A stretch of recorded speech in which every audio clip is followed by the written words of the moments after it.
Hi, hello, welcome to or back to my channel. So today I'm going to be doing the mid-year freak out tag, mid-year wrap up with all the books I've read, answering a couple questions. I got all my questions from Rachel's video. I'll link her video down below, definitely go check it out. Yeah, I hope you all enjoy and let's get into it. Best book you've read so far in 2024. This question was so easy for me. It is 100% Divine Rivals by Rebecca Ross. I absolutely adored this book. I think it was incredible. It was so romantic. I still think about it every day, like think about the scenes in it. It was an easy sit-star read for me, so yes, this was definitely my favourite book that I've read so far this year. Best sequel you've read so far in 2024. I've read a lot of sequels and it was so hard to not say all of them. But the one that I chose for this question, because I'm trying not to do multiple books for one question, I'm trying to pick like one, but it does go off a little bit in some questions. Some questions I couldn't just pick one book, you know. But for this one I decided to go for Ruthless Vows by Rebecca Ross. This was also a 5-star read.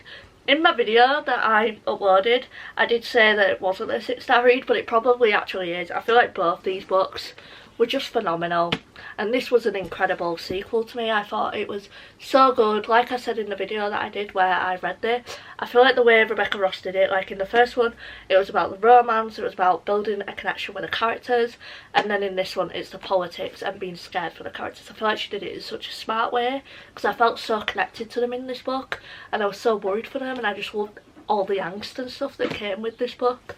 So yeah, this is definitely the best sequel. New release you haven't read yet. This is one where I feel like I could give multiple answers, because obviously there's been quite a lot of new releases. The ones that I own are Funny Story by Emily Henry. I can't wait to read this one. The Reappearance of Rachel Price by Holly Jackson. Honestly, so surprised I haven't read this one yet. Sorry, I had to show the spread edges. Just because I love Holly Jackson, but I'm just not in the mood for a thriller right now, and I want to savour this for when I'm really in the mood to read a thriller. So sorry about the noise, you're just going to have to deal because I need to film this video. Okay, the ones that I don't own, we have Just for the Summer by Abby Jimenez.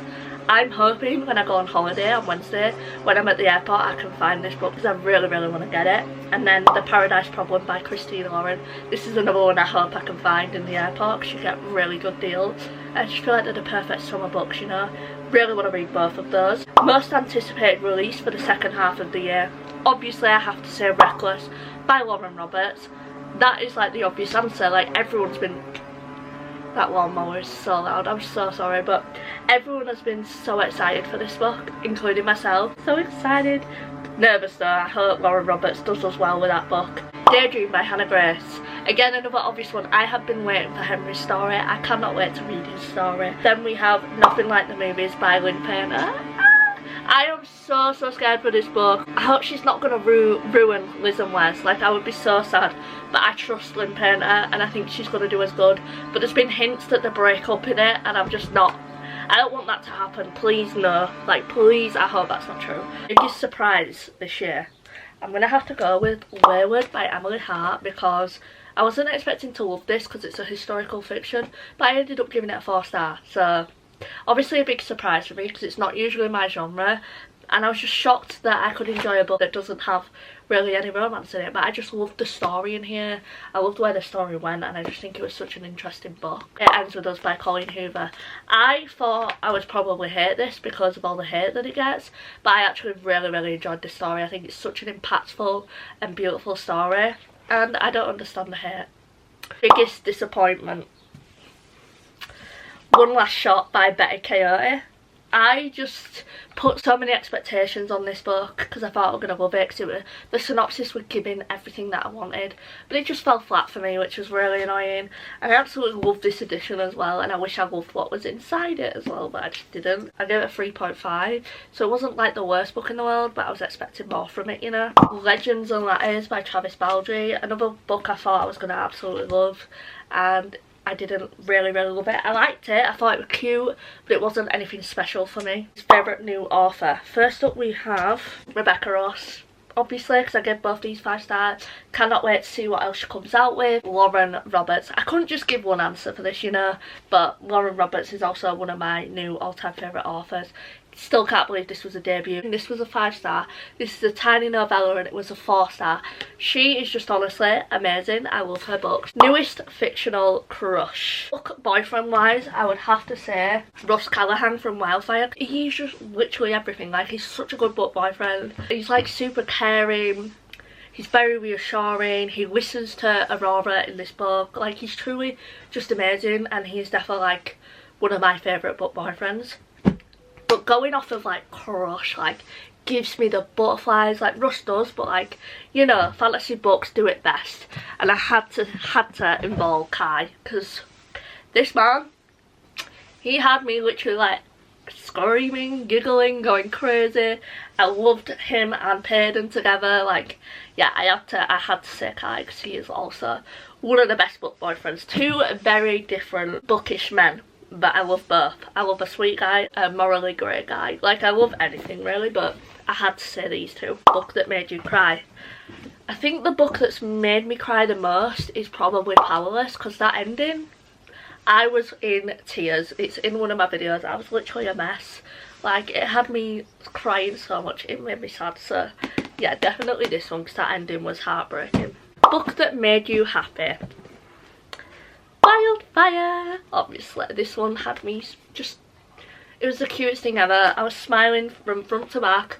There were some sadder elements in it, but I just think the romance in here was one of the most sweetest things ever, and it truly made me so happy reading it. Most beautiful book you've bought so far this year. Bringing back another book, One Last Shot by Betty Coyote, because this is the Afterlight edition, and obviously this is the cover, which is just stunning in itself. Then we have the hardcover, which again, absolutely gorgeous. Like, look at that. Like, are you kidding me? It is incredible. Then we have the inside pages, them as teenagers, them as adults, which is just so sweet. And then obviously the star of the show, the sprayed edges. Look at that detail. Like, that is just crazy. So yeah, this is definitely the most beautiful book I own. Even though I do absolutely adore the book, I'm still keeping this special edition because I want to keep it for my shelves. I think it's gorgeous. I just love this edition so much. I think it's everything. Like, this is definitely my favourite book I've got from the subscription. They're all beautiful, but I think this one's the best one. My other ones, if you can see them, are behind me over here, I think. Yep, there. They're all stunning. All the spread edges are amazing. What books do I need to read before the end of the year? I have a couple answers for this. The Brothers Hawthorne by Jennifer Lynn Barnes. I just really want to continue this series. I feel like I've took such a long break now from the Inheritance Games world that I'm excited to get into this part. I think it's still in the same world, but it's like a different story. So yeah, I'm excited to see where the characters are in this one. Belladonna by Adeline Grace. I need to read this because people say that Death reminds people of Jax from Once Upon a Broken Heart, which is obviously my favourite male main character. So yeah, and I'm just excited for that one. I feel like it's going to be something different. Yours Truly by Abby Jimenez. This book will be the death of me. Like, honestly, I've been wanting to read this for so long. I don't know why I still haven't read it. Don't know what's wrong with it, but yeah, I better have read it by the end of the year because I want to read just for the summer. Obviously I have to read this first. Another book that will absolutely be the death of me, Iron Flame. Honestly, this book is just so intimidating. It's literally nearly 600 pages and it's got a tiny font. It's a huge book. People are enjoying it. Like, I just really want to enjoy it, and I feel like I'm not gonna, and I feel like it's gonna be a waste of time. And that is a lot of pages. And it's going to take me ages to read, so that puts me off as well, because I feel like this is probably going to take me like 2 weeks to read, which I don't want that. I just need to find the time to read it because I don't want it to take me long, but I feel like it will, but we'll see. I need to read it because the next one comes out soon. Books you've been putting off. Iron Flame. Obviously just told you why I've been putting it off. It's intimidating as heck. This literally feels like a brick when I'm reading it. Honestly tempting to get the ebook version because this is just a lot. Like, you know, just trying to read it is going to be awful, but yeah. A book you enjoyed with mixed reviews. Ooh, interesting question. It Ends With Us and It Starts With Us by Colleen Hoover. Obviously Colleen Hoover gets a bad rep. She gets a lot of hate. People especially don't love this one. They say it's like the worst sequel ever. I loved it. I loved seeing Atlas and Lily happy. Like, I think this book was the best. I really enjoyed this one. So yeah, I love these and I'd recommend them personally, but check trigger warnings. We have Hunting Adeline by H.D. Carlton. Self-explanatory. It's a dark romance, it's very intense, it's gruesome, it's vivid, it goes into lots of detail about abuse and things like that, and not everyone wants to read that, but I personally enjoyed this book. Judge me if you want to, but I personally love that series. Series you want to finish. The Chestnut Springs series, I don't have all the books, I think there's 2 more or 1 more that I need. I'd really like to finish this series this year. I feel like now is the perfect time because it's summer. I'm hoping to finish it before summer's over, like around September time. I feel like I'm so behind. Everyone's read this series, they're all starting a new series, and I have only read the first 2 books, so yeah, I really need to read these and understand the hype. 5-star predictions for the rest of the year. I have quite a few, so we're just going to run through them. We have Reckless by Laura Roberts, Daydream by Hannah Grace, Nothing Like the Movies by Lynn Painter. Then the ones that I own, we have Funny Story by Emily Henry. I just have a good feeling about it. The Reappearance of Rachel Price. This is an obvious one because it's by Holly Jackson, and I've rated all her books very highly. Saving Six by Chloe Walsh. I didn't originally give Binding and Keeping 13 5 stars, but after thinking about it and the fact that I couldn't stop thinking about those books, I gave them 5 stars, and I feel like this one's going to be no different. I feel like this one's also going to be a 5 star. Yours Truly by Abby Jimenez. It has anxiety rep, and I'm a very anxious person. I also have an anxiety disorder, so I feel like I'm going to really relate to the main character. Love Redesign by Lauren Asher. Next question is, do you think you will reach your reading goal this year? Are you going to change it? Already have. It was originally 80 books. The start of this year hasn't been going well, so I changed it to 60. I feel like I can read 60 books, hopefully more. Maybe we can make it to 80, but I think that's a bit ambitious. I just had a rough year, you know, so 80 just wasn't going to happen, so I decided to change it. Any new goals for the rest of the year? Be more consistent with this channel. I'm hoping to maybe do more reading vlogs. I feel like I haven't done many this year, and I want to get more out there, do more vlogs and stuff, because I've really enjoyed doing them. It's just a case of like the first 6 months of this year have not been the one when it comes to my health, but I'm doing a lot better now, so hopefully I can be a bit more consistent. Finish more series so I can start new ones. A lot of the books on my TBR are series, and a lot of them I really want to read, but I don't want to add to my series list, so I really need to finish them. I have finished quite a few this month, so hopefully I can start a couple new ones soon. Try not to buy many books as I have barely got my TBR down this year. I'm gonna have like a limit of like just pre-orders or new releases now. Like, I'm not gonna buy anything else because I need to stop it. Don't quote me on that, but I really need to stop it, especially because my birthday comes up soon, so I'm gonna want to buy books then, so I need to take a little bit of a break, you know, and I have a lot of pre-orders on, so yeah, I really need to stop buying so many books. Hopefully read a lot more in the second half of the year. The first half of this year, how many books have I read? Let me check. 25, 26, and then like a little short story, so 27 I guess. I've read 27 books, and by now I was hoping to be at like 40, 45, so I hope to maybe read more in the second half of the year. Ignore the back of me, I've just had to like get all the books out that I needed, so now it's a mess. Let's go through all the books I've read so far this year. Starting off the year well, I read Part of Your World by Abby Jimenez, which I gave 4 stars. The Housemaid by Frida McFadden, which I gave 4 stars. Legends and Letters by Travis Baldree, which I gave 3 stars I think, or 3.5.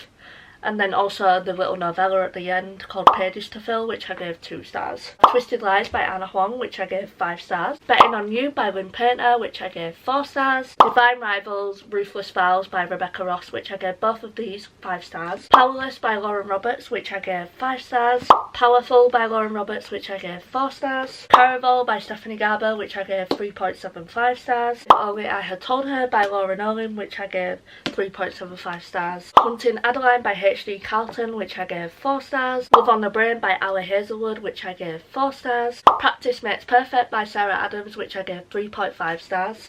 Wildfire by Hannah Grace, which I gave 4.25 stars. The Dead Romantics by Ashleigh Poston, which I gave 4 stars. Fate Dates and Mooncakes, which I gave 3 stars. It Ends With Us, It Starts With Us by Colleen Hoover, I gave both of these 4 stars. Keeping 13 by Chloe Walsh, which I gave 5 stars. Then She Was Gone by Lisa Jewell, which I gave 4 stars. Final Offer by Lauren Asher, which I gave 5 stars. Things We Left Behind by Lucy Score, which I gave 5 stars. Wayward by Emily Hart, which I gave 4 stars. Friends, Lovers and The Big Terrible Thing by Matthew Perry, which I didn't rate because it's a memoir. One Last Shot by Betty Coyote, which I gave 3.5 stars. That is all the books I've read so far this year. Even though I haven't read tons, I've had a lot, well, it is quite a lot of books. Like, when you look at the pile, that is a lot of books, you know, but I wish I could read more. But anyway, yeah, I've had such a good reading year so far. I've had a lot of 5 stars, a lot of 4 stars, a couple below that, but I haven't had many low rated books, so that's really good. But yeah, I hope you all enjoyed this mid-year freak out tag. I love you all. I'll see you in the next one. Remember to subscribe and like. And yeah, bye!